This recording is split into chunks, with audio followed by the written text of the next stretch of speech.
Hi, everyone. I'm Jeff Mayers from WisPolitics.com, and we're doing interviews as part of our WisPolitics convention coverage. We did these at the RNC, and we're doing them in advance and at the DNC. You can see them all at our conventions corridor page.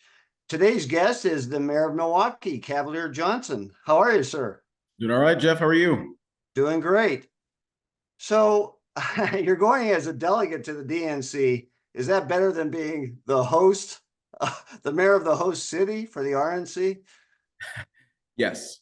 A little I, less, a little less pressure. a little less pressure. I get to go and do my duties as a delegate for certain, but I'm not in charge. I'm not in charge. So it feels really good to be able to just go and attend my first ever Democratic National Convention. I'm really excited about it. Well, what a first one to pick. I mean, you were a big Biden supporter, and now you're a big Harris supporter. I mean, the enthusiasm level is very high. I mean, it feels a little bit like Obama won. Yeah, and you're absolutely right. I mean, I had the chance to join the vice president when she landed in Milwaukee for what would have been her first event as the presumptive Democratic nominee. And it was electric. It was absolutely electric for that rally that she hosted in our community here. And the momentum has just continued to happen. I mean, just all around the country, from Arizona to Georgia, up to Eau Claire, and other places. Like, the energy continues to be uh, filled, or the atmosphere rather continues to be filled with excitement about the vice president and what she brings to this ticket. I'm excited to support her at the convention and support her all the way up through the election as well. Yeah, it makes the convention maybe because of the unpredictability of everything, makes it a lot more exciting than it may have been. So I'm wondering whether you have talked to the mayor of Chicago, who's a new mayor himself, Brandon Johnson, about what you went through, and did you offer any advice if you did talk to him?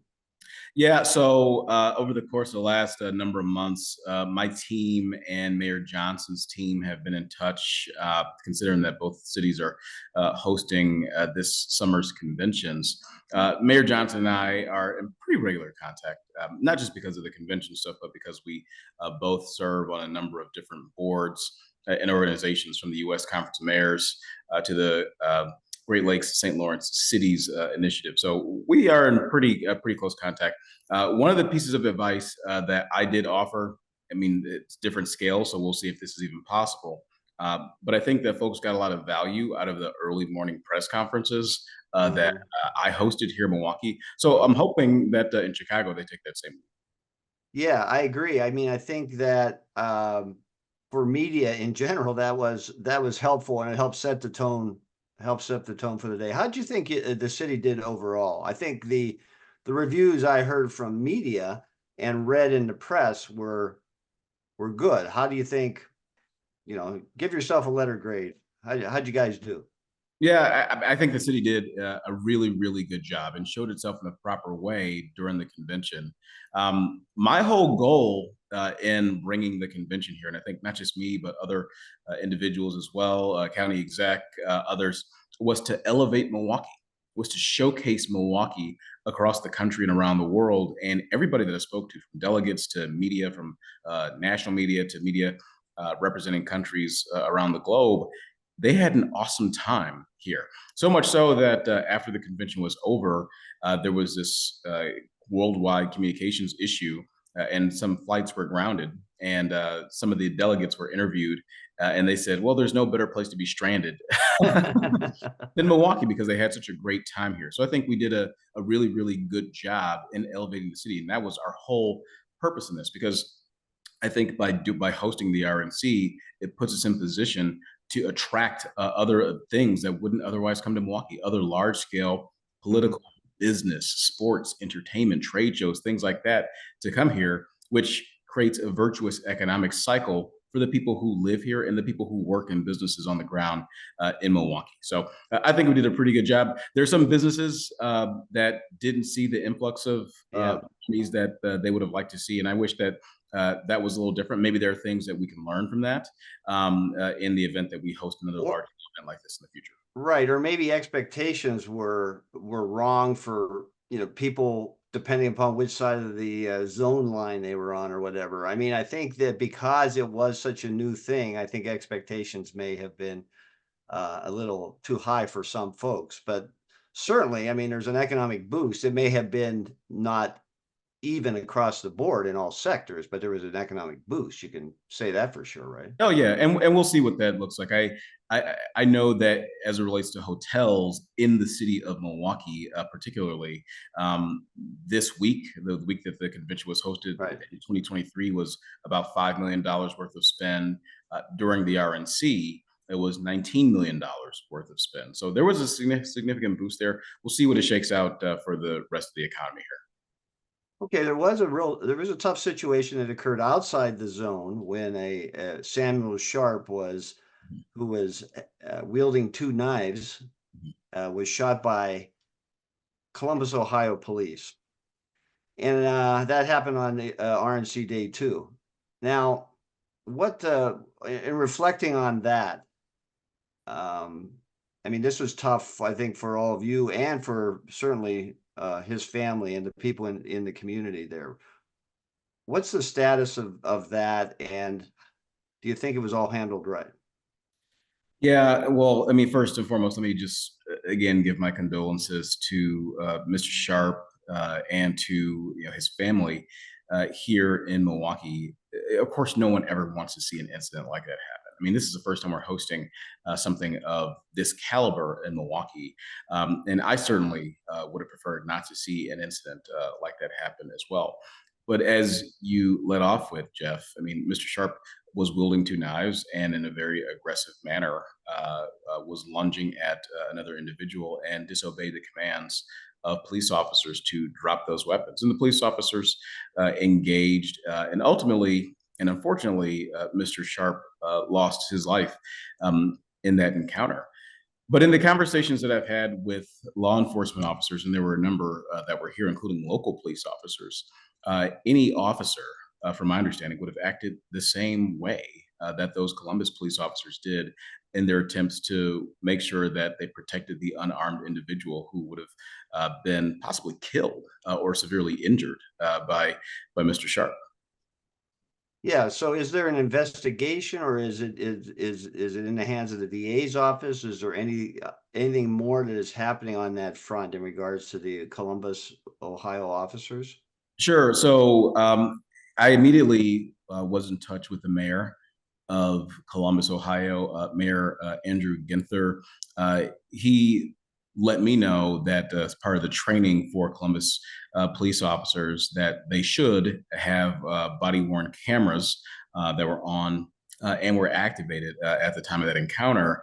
That's what the standard procedure is in Columbus, much like we have body-worn cameras here in Milwaukee. They were able to release that footage pretty quickly and show that the officers acted within their scope, and it was a clean encounter. So I think that the issue here is probably closed. Okay, let's move on to the election. Now the contest is set again. Milwaukee, in terms of turnout, has there's been questions raised about could the turnout be better? Certainly between 2016 and 2020, Hillary Clinton versus Joe Biden. Biden did better in the city, but did worse in majority black wards. So I'm wondering, what's your outlook for turnout in the city, turnout in the black community, and how's that going to shake out in 2024? Yeah, well, I mean, you mentioned it at the top here that the excitement and the energy that we're seeing on the ground with Kamala Harris as the presumptive Democratic nominee is really, really exciting to folks on the ground, and particularly to women, and particularly to Black people generally. You said that it's sort of reminiscent of President Barack Obama's initial run in 2008. And I can tell you that when I go out to festivals, when I go out into neighborhoods and I engage with people, I talk to them about the election. I bring the conversation up to them, and I engage with a number of folks on this in African American neighborhoods. They're paying attention. They're seeing what's going on, and I think they're really, really excited to have the opportunity to not just verbally support, but support with their votes, with their ballots, a Black woman to be the president of the United States and the first woman to be the president of the United States. So I think that there's a lot of energy and a lot of excitement in the Black community to support the vice president in her campaign. Right, but there's more. The person is obviously important. I think this changeover from Biden to Harris, there's been a lot of pent up energy, obviously, because of what you see in donations and crowds and all Mhm. that. But I think there are some issues that Biden, Harris, and now Harris have to overcome. I'm talking about pocketbook issues. I'm talking about crime issues. I'm talking about those kind of issues. And what do you think is going to be the thing that works in Milwaukee in terms of the right issue from the Democratic point of view? Well, those things certainly are important. And I think that much like President Joe Biden had a really positive story to tell, Vice President Kamala Harris, as the president's chief's partner, has a positive story to tell there too. I mean, look, when you compare public safety in the United States under the former president, Mr. Trump, and you compare that under the current president and vice president, crime is at a decades low in this country over the course of the last couple of years. Because of our partnership with the Biden Harris administration, we've been able to consistently drive crime down overall in Milwaukee. And that's a good thing. That's a good thing for Black neighborhoods here. And then as it relates to pocketbook issues, I mean, there's been a Black business boom because of the policies of the Biden Harris administration. If there are kids who are looking to go to college, and particularly to HBCUs, there's more money available at HBCUs than ever before, thanks to the Biden Harris administration. When people have been negatively affected by marijuana laws in this country, the administration that's trying to reschedule marijuana, and those are Black people typically, right? Um, it is the Biden Harris administration that's working to reschedule that. If folks in their communities, in the Black community, have diabetes, which we know, unfortunately, there are too high numbers in those neighborhoods. Well, insulin is capped at $35 a month, thanks to the Biden Harris administration.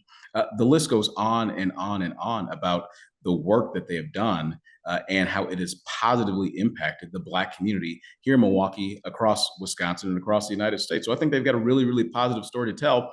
What I found out from talking to people is that they need to continue to tell that story. They need to Mhm. continue to get out there and show the contrast Right. between what they've accomplished and what Donald Trump with Project 2025 would do to Black people and would do to Black women and people of color and people who have different religious beliefs here in Milwaukee and all across the country. They need to continue to show that contrast.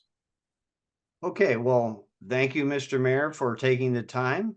And I'm glad that you will be able to be a little more relaxed at this convention. So we'll see you in Chicago. Thanks very much, Mr. Mayor. Thanks, Jeff. We'll see you soon.